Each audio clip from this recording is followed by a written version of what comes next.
Hello friends, welcome back to study with Gyan Prakash. तो आज के सेशन में आइए डिस्कस करते हैं 2 मई के सभी इंपॉर्टेंट करंट अफेयर। तो पहला क्वेश्चन है, हाल ही में इंटरनेशनल लेबर डे कब मनाया गया? तो जैसा कि आप लोग जानते हैं, प्रतिवर्ष 1 मई को अंतर्राष्ट्रीय मजदूर दिवस के रूप में मनाया जाता है, यानी कि इस प्रश्न का ऑप्शन ए बिल्कुल करेक्ट है। देखिए फ्रेंड्स, अंतर्राष्ट्रीय मजदूर दिवस यानी कि इंटरनेशनल लेबर डे को अंतर्राष्ट्रीय श्रमिक दिवस या फिर इसे इंटरनेशनल वर्कर्स डे भी कहा जाता है। अंतर्राष्ट्रीय श्रमिक दिवस की स्थापना 1889 में समाजवादी समूहों और ट्रेड यूनियनों के अंतर्राष्ट्रीय संघ द्वारा 1886 में शिकागो में हुए हेमार्केट दंगों की याद और जिनकी जानें गई थी उनके सम्मान में की गई। 1 मई की तिथि 1889 में समाजवादी समूहों और ट्रेड यूनियनों के अंतर्राष्ट्रीय संघ द्वारा श्रमिक अधिकार आंदोलन के समर्थन में चुना गया। देखिए फ्रेंड्स, 2022 में इसकी कोई थीम डिसाइड नहीं की गई है। 2021 की जो थीम है वही थीम 2022 में भी लागू रहेगी। तो याद रखना कि 2022 की कोई पार्टिकुलर थीम नहीं है अंतर्राष्ट्रीय मजदूर दिवस की। इसी क्रम में देखिए अगला क्वेश्चन है, हाल ही में अंतर्राष्ट्रीय नृत्य दिवस कब मनाया गया? International dance day. तो देखो फ्रेंड्स, इसे प्रतिवर्ष मनाया जाता है 29 अप्रैल को, यानी कि इस प्रश्न का ऑप्शन सी बिल्कुल करेक्ट है। देखिए फ्रेंड्स, यूनेस्को के इंटरनेशनल थिएटर इंस्टीट्यूट की अंतर्राष्ट्रीय डांस कमेटी ने 29 अप्रैल 1982 को महान नर्तक जीन जार्ज नावेरे के जन्मदिन पर यह घोषणा की थी कि अंतर्राष्ट्रीय नृत्य दिवस हर साल 29 अप्रैल को ही मनाया जाएगा।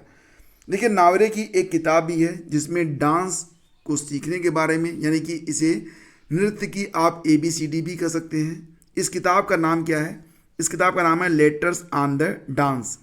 और आप ये भी याद रखना कि प्रतिवर्ष 20 अप्रैल को संयुक्त राष्ट्र चीनी दिवस के रूप में मनाया जाता है और 21 अप्रैल को मनाया जाता है राष्ट्रीय सिविल सेवक दिवस। इसी दिन होती है विश्व रचनात्मकता और नवाचार दिवस, जिसकी 2022 में थीम है कोऑर्डिनेशन यानी कि सहयोग। 22 अप्रैल को मनाया गया विश्व पृथ्वी दिवस, वर्ल्ड अर्थ डे, जिसकी थीम है इन्वेस्ट इन आवर प्लानेट। 23 अप्रैल को मनाया गया विश्व पुस्तक और कॉपीराइट दिवस, तो ये भी याद रखना। और इसी दिन मनाया गया था अंग्रेजी भाषा दिवस के भी रूप में। और 24 अप्रैल को क्या मनाया गया था? पंचायती राज दिवस के रूप में। तो ये कुछ इंपॉर्टेंट डेज हैं, इनको याद रखना। चलिए आगे बढ़ते हैं। अगला क्वेश्चन है, हाल ही में वैक्यूम आधारित सीवर सिस्टम लगाने वाला भारत का पहला शहर कौन सा बना है? देखिए फ्रेंड्स, ये शहर बन गया है आगरा। तो ऑप्शन ए हमारा यहाँ पर करेक्ट है। और ये तस्वीर आप देख सकते हैं। इस तस्वीर में ये जो वैक्यूम सीवर है ये आपको दर्शाया गया है। देखो, जो पूरा मैटर है वो एक बार आप समझ लेंगे, फिर आपको भूलेगा नहीं। आगरा स्मार्ट सिटी कंपनी ने ताजमहल के पास ताजगंज के 240 ऐसे घरों को वैक्यूम सीवर से जोड़ा है जहां परंपरागत सीवर सिस्टम उपयोग में नहीं आ सकता था। लो लाइन एरिया यानी कि यहाँ का जो एरिया है वो काफ़ी नीचे है, तो इसकी वजह से इन घरों को जो है वैक्यूम सीवर की आवश्यकता थी और अब ये सुविधा इनको मिल रही है। देखिए, इस वैक्यूम सीवर में कुल 112 चैम्बर बनाए गए हैं जिसमें सेंसर लगा है। चोक होने या कोई अन्य परेशानी होने पर वैक्यूम सीवर का सिस्टम अपने आप अलर्ट को जारी करेगा। आगरा के बाद कोच्चि नगर निगम भी वैक्यूम सीवर का इस्तेमाल करने वाला है। तो आगरा के बाद ये जो वैक्यूम सीवर है कहाँ पर लगेगा? कोच्चि में लगेगा। और देखिए, अगले 5 साल तक ये जो वैक्यूम सीवर लगाया गया आगरा में, इसका रख रखाव नीदरलैंड की एक कंपनी के द्वारा किया जाएगा। फिर देखिए अगला क्वेश्चन है, हाल ही में जानी मानी हस्ती AK भादुरी का निधन हो गया है। तो AK भादुरी क्या थे? तो फ्रेंड्स, AK भादुरी एक जाने माने वैज्ञानिक थे। ऑप्शन बी इसका करेक्ट है। अभी हाल ही में इनका निधन हुआ है, बहुत कम उम्र में, मात्र 63 वर्ष। आजकल के ज़माने में 63 वर्ष की आयु ज़्यादा नहीं मानी जाती है। तो 63 वर्षीय वरिष्ठ परमाणु वैज्ञानिक और इंदिरा गांधी परमाणु अनुसंधान केंद्र के पूर्व निदेशक अरुण कुमार भादुरी यानी कि AK भादुरी का अभी हाल ही में निधन हो गया है। 1984 में वो इंदिरा गांधी परमाणु अनुसंधान केंद्र के महानिदेशक बनाए गए थे और उन्हें राजा रमन्ना फेलोशिप सहित कई पुरस्कार भी मिले थे। तो फ्रेंड्स, ज़रूर याद रखना, ये प्रश्न बहुत ही अच्छा और बहुत ही इंपॉर्टेंट है।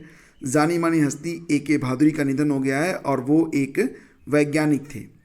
फिर देखिए अगला क्वेश्चन है, उत्तर प्रदेश के किस शहर में हाल ही में अमृत सरोवर को स्थापित किया गया है।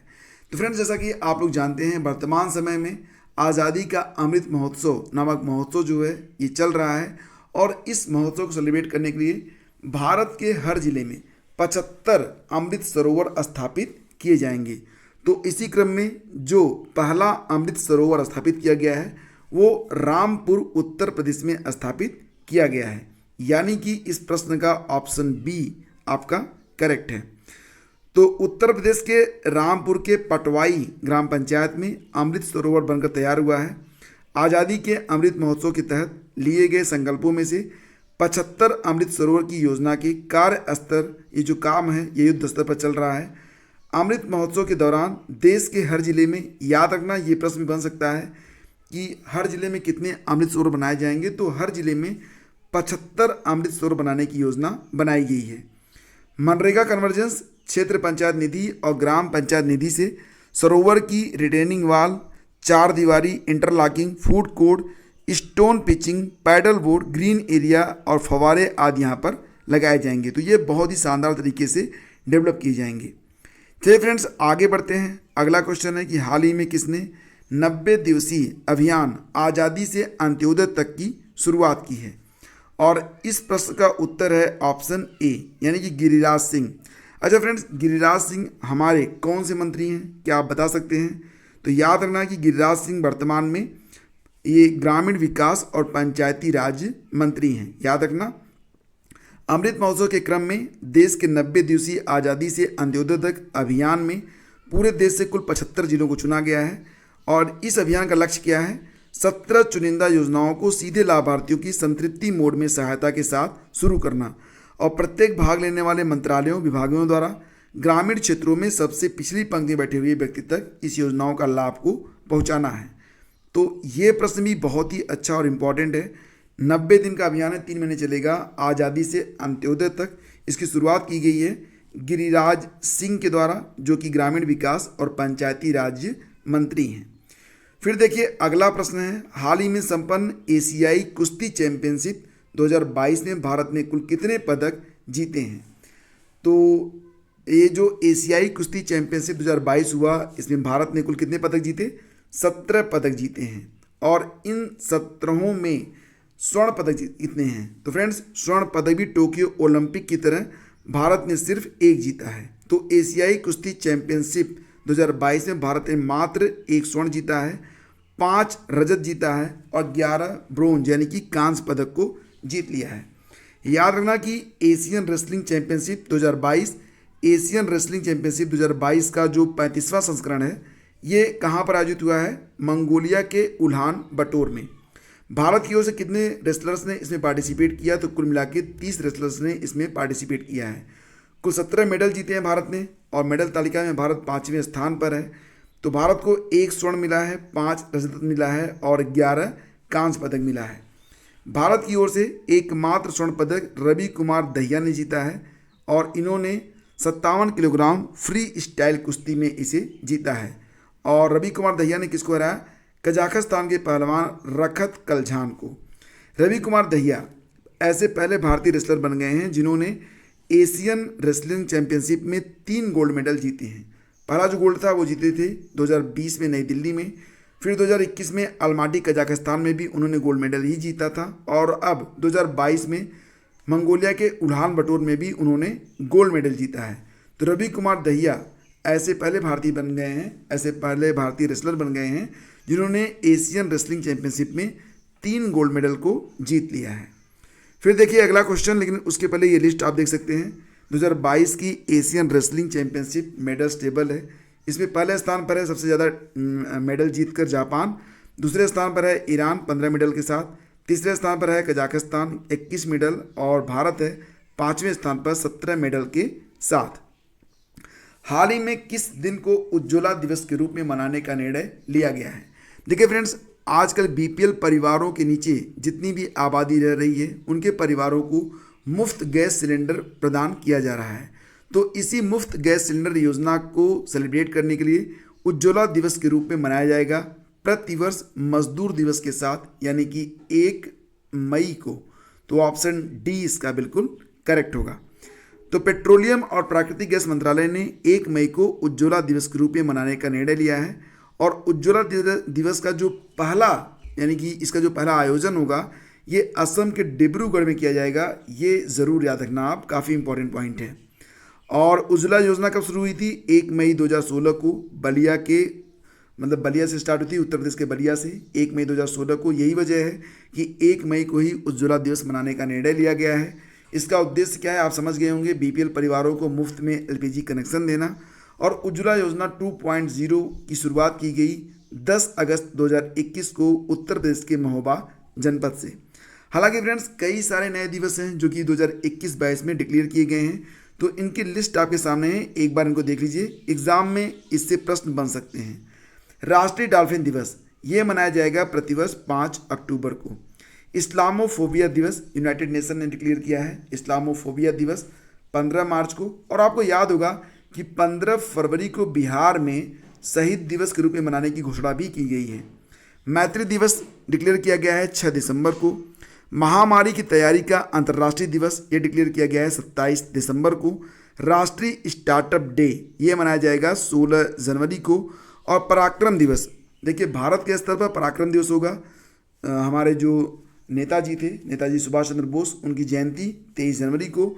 और उनके जन्मदिन को पश्चिम बंगाल में देश नायक दिवस के रूप में 23 जनवरी को ही मनाया जाएगा। और देखो प्रधानमंत्री नरेंद्र मोदी ने वीर बाल दिवस को डिक्लेयर किया था 26 दिसंबर को। जनजाति गौरव दिवस के रूप में मनाया जाएगा 15 नवंबर को। भाला फेंक दिवस ये सम्मान दिया गया है किसको? टोक्यो ओलंपिक 2020 में एकमात्र स्वर्ण पदक विजेता नीरज चोपड़ा को सम्मान देने के लिए भाला फेंक दिवस मनाया जाएगा प्रतिवर्ष 7 अगस्त को।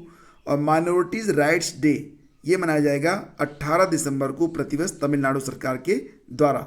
इसी के साथ तमिलनाडु में 14 अप्रैल को बाबा साहब BR अम्बेडकर की जयंती को समानता दिवस के रूप में भी मनाने की घोषणा की गई है। तो सारे दिवस इंपॉर्टेंट हैं, इनमें से कोई भी 1-2 प्रश्न एग्जाम में बन सकता है। फिर देखिए अगला क्वेश्चन है, हाल ही में भारत के नए थल सेना उपाध्यक्ष कौन बने हैं? अब यहाँ पर देखो अध्यक्ष लिखा गया है तो ये गलत हो जाएगा। मनोज पांडे जी बन गए हैं अध्यक्ष। लेकिन अगर हम बात करें कि भारतीय थल सेना के जो उपाध्यक्ष बने हैं तो ये बन गए हैं BS राजू। ठीक है, तो ऑप्शन बी हमारा यहाँ पर करेक्ट है। मिलता जुलता नाम एक और है डॉक्टर S राजू का। आपको याद होगा कि जूलॉजिकल सर्वे ऑफ इंडिया के ये हाल ही में प्रेसिडेंट बने हैं, अध्यक्ष बने हैं। मनोज सोनी जी का नाम भी आपको याद होना चाहिए, UPSC के अध्यक्ष बने हैं। तो सभी ऑप्शन यहाँ पर इंपॉर्टेंट हैं। तो देखो बात करते हैं BS राजू जी के बारे में। तो चीन के साथ चल रहे विवाद के दौरान सेना के DGMO रहे लेफ्टिनेंट जनरल BS राजू अब नए सह सेना प्रमुख यानी कि vice chief of army staff नियुक्त किए गए हैं। लेफ्टिनेंट राजू जनरल मनोज पांडे की जगह लेंगे जो रविवार को थल सेना प्रमुख की कमान संभालने जा रहे हैं। आपको याद होगा कि 1 मई को थल सेना प्रमुख general MM Naravane, Manoj Mukund Naravane retire हो रहे हैं और उनकी जगह लेने आ रहे हैं कौन? Lieutenant general Manoj Pande. मनोज पांडे जी अब दुनिया की तीसरी सबसे बड़ी सेना यानी कि भारतीय सेना की कमान संभालेंगे। देखिए फ्रेंड्स याद रखना कि आर्मी डे सेना दिवस मनाया जाता है प्रतिवर्ष 15 जनवरी को। और नेवल डे मनाया जाता है कब? 4 दिसंबर को। और हमारी जो नेवल आर्मी है उसके अध्यक्ष हैं R हरि कुमार।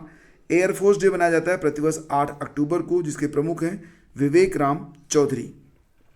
और देखिए फ्रेंड्स ये है आज का अंतिम प्रश्न और बहुत ही अच्छा और बहुत ही इंपॉर्टेंट क्वेश्चन है। हाल ही में किसने व्हिटली गोल्ड अवार्ड को जीता है? व्हिटली गोल्ड अवार्ड को जीत लिया गया है किसके द्वारा? देखो फ्रेंड्स ये अवार्ड जीता है चारुदत्त मिश्रा ने, यानी कि विकल्प डी यहाँ पर करेक्ट है। बाकी नाम भी आपको यहाँ पर काफ़ी इंपॉर्टेंट लगेंगे तो एक बार इनका भी रिवीजन आप लोग कर लीजिए। प्रोफेसर विल्फ्रेड बुट्सर्ट और सर डेविड एटनबरो और फ्रांसिस केरे, ये तीनों ही नाम आपने जरूर सुने होंगे। तो इनके नाम क्यों प्रसिद्ध हैं ये कमेंट करके आप बताएंगे। आपके लिए यही आज का होमवर्क है और इसके बारे में मैं ऑलरेडी आपको बता चुका हूँ। साथ ही साथ एक प्रश्न मैं आपको और भी देता हूँ, वो मैं आगे आपको देने वाला हूँ। फिलहाल बात करते हैं हम लोग चारुदत्त मिश्र के बारे में। तो प्रसिद्ध हिम तेंदुआ विशेषज्ञ और वन्यजीव संरक्षणवादी चारुदत्त मिश्रा ने प्रतिष्ठित व्हिटली गोल्ड अवार्ड जीत लिया है। यह अवार्ड उन्होंने एशिया के उच्च पर्वतीय पारिस्थितिकी तंत्र में बड़ी बिदली प्रजातियों तेंदुए के संरक्षण और पुनर्प्राप्ति में स्वदेशी समुदायों को शामिल करने में उनके योगदान के लिए जीता है। प्रिंसेस एनी ने मिश्रा को लंदन की रॉयल जियोग्राफिक सोसाइटी में यह पुरस्कार प्रदान किया। यह उनका दूसरा व्हिटले फंड फॉर नेचर अवार्ड है और इसे उन्होंने 2005 में पहली बार जीता था। तो मिश्रा जो है वो मैसूर कर्नाटक स्थित नेचर कंजर्वेशन फाउंडेशन के सह संस्थापक और स्नो लेपर्ड ट्रस्ट की कार्यकारी निदेशक भी हैं। मिश्रा ने लुप्तप्राय हिम तेंदुओं को बचाने के लिए भारत की पहली समुदाय आधारित पहल की शुरुआत भी की थी। और इसी के साथ आज का सेशन समाप्त करते हैं। अब आपके लिए आज का प्रश्न है और बहुत ही अच्छा प्रश्न है। बताइए कि राष्ट्रीय सुरक्षा अकादमी कहाँ पर आपको मिलेगी, कहाँ पर स्थित है राष्ट्रीय सुरक्षा अकादमी? दिल्ली, बेंगलोर, खड़गवासला या फिर लखनऊ? और दोस्तों देखिए फ्रेंड्स, अगर आप चाहते हैं कि करंट अफेयर की हर अपडेट आपको सबसे पहले मिले तो टेलीग्राम चैनल को आप लोग ज्वाइन जरूर कीजिएगा और हर लेक्चर की पीडीएफ के लिए आप इन दोनों चैनलों में से दोनों को ज्वाइन कर लीजिएगा। एक मुख्य चैनल है स्टडी विद ज्ञान प्रकाश, दूसरा करंट अफेयर का एक सपोर्टिंग चैनल है और इसका नाम है करंट अफेयर्स SWGP। सिंपली आप टाइप करिएगा, ऐड लगाइए, टेलीग्राम ओपन करिए, ऐड लगाइए, उसमें टाइप करिएगा करंट अफेयर और आगे लिख दीजिएगा SWGP, स्टडी विद ज्ञान प्रकाश का शॉर्ट फॉर्म, और ये चैनल आपको मिल जाएगा। इसको ज्वाइन आप जरूर कर लीजिएगा। तो फ्रेंड्स, अगर सेशन आपको अच्छा लगा है तो इस सेशन को आप लाइक जरूर कीजिएगा और अपने दोस्तों के बीच शेयर भी।